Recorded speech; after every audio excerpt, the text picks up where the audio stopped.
Hi, my name is Jean Balch, and today we're going to make baked lasagna. We're going to start with my sauce, the tomato sauce. I have lasagna noodles cooking already. I've got those started in the background with just your standard lasagna noodles. You can cook them according to the package directions. So we'll just let those do their thing while I work on the sauce here. We're starting with a large can of whole tomatoes with the sauce, and then 2 cans of tomato paste, which I will scoop into here.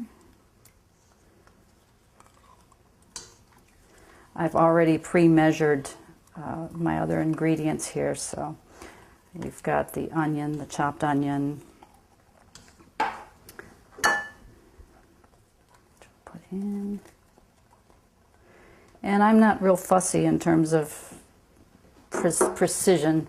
If you go a little over, that's always better. I've got we've got oregano and basil and parsley in there. And we're going to add a little oil, vegetable oil. And then I'm using half of the garlic that I've minced up. This is elephant garlic. I use 2 large cloves. It's probably about 2 tablespoons. I'm just going to scoop half of that in here, and then I'm going to use the other half for my meat mixture. And that's going to get the sauce started.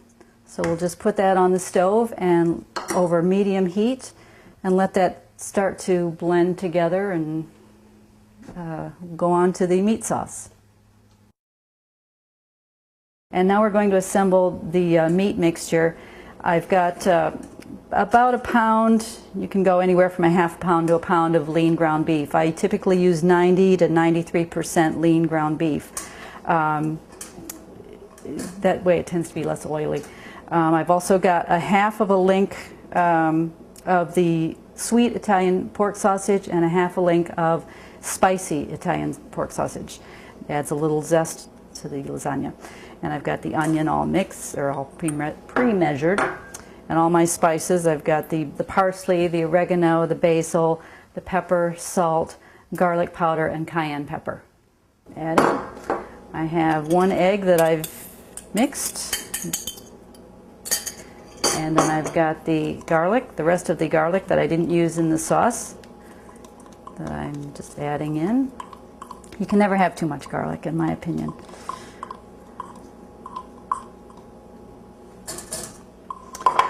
And then I'll do what I can with my big fork, but I'll ultimately have to use my hands to really mix it well. It's kind of messy.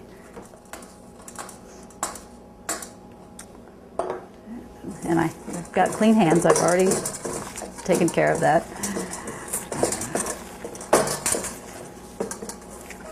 Just want to get it kind of well mixed so that your spices really get integrated into the mixture.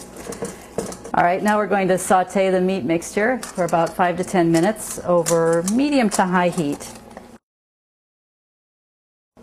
Okay, we've got our meat sauce on the stove here. I've sauteed all the meat and ingredients, and I've turned off the stove and I'm letting it cool just a little bit.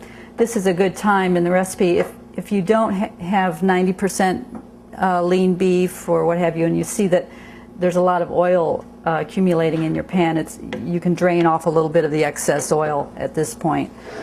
This looks pretty good, so I'm just going to go ahead and add it to the Cuisinart. I just give it a few pulses on the Cuisinart to just kind of break up any large chunks of meat, and then I'm going to just add it right to the tomato sauce. All right, I'm just going to finish mixing everything together here on the stove, the meat and the meat sauce, the meat tomato sauce, and we'll combine it here. And then we're ready for assembly. Okay, now we're ready to assemble. I have the oven preheating to 350 degrees, and I have my pan that I have sprayed with Pam so it doesn't stick. And I'm going to start layering with my noodles.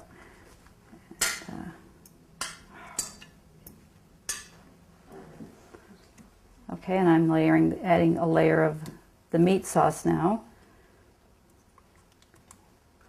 And just kind of spread your sauce around, and add some dabs of ricotta here and there.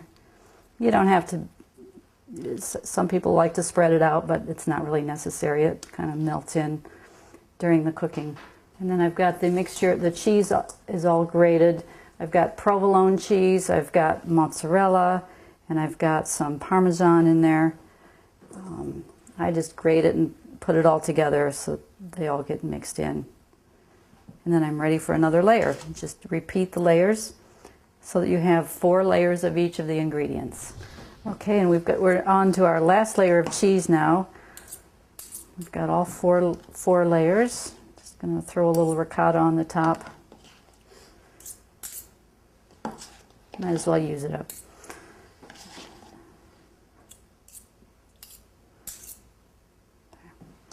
And then add the rest of the mozzarella and Parmesan and provolone. And then we're going to bake it in the oven at 350 degrees for approximately 30 to 40 minutes. When you'll know that it's done when it starts bubbling and is up on top just a little bit. And then if you want to put a cookie sheet underneath the pan, because this one looks like it might run over a little bit, that's probably a good thing to do. Okay, and now as you can see, we have our finished lasagna. I've let it cool for about 5 to 10 minutes. That way it sets up nicely and doesn't fall apart on you. And you can see all 4 layers, and I think we're ready to eat. So as Julia Child would say, bon appetit.